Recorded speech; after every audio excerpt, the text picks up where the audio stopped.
Presentata un'interrogazione parlamentare, primo firmatario l'onorevole Ismaele Lavardera di Sud Chiama Nord, a firma di ben 7 parlamentari su chiarimenti urgenti in merito ai lavori in corso per la realizzazione di un nuovo edificio scolastico con demolizione dell'intero patrimonio arboreo della Villa del Sole ad Agrigento, effettuati in assenza di alcuna autorizzazione paesaggistica al progetto appaltato dall'amministrazione comunale di Agrigento.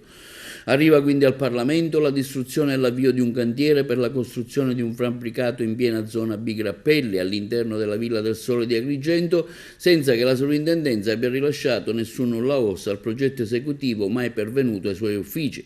Primo firmatario onorevole Ismaele Lavardera, vicepresidente vicario della Commissione parlamentare regionale antimafia.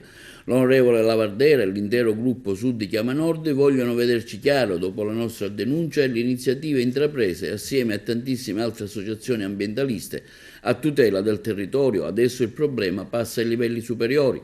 Non siamo contro l'eventuale costruzione di una struttura che venga utilizzata come asilo e polo per l'infanzia. Avremmo fatto in modo di riammodernare gli asili della città, specie quelli addirittura chiusi per l'incuria di chi amministra e ha amministrato Agrigento da 40 anni. Ma Agrigento deve tornare a essere amministrata rispettando le regole con estrema trasparenza.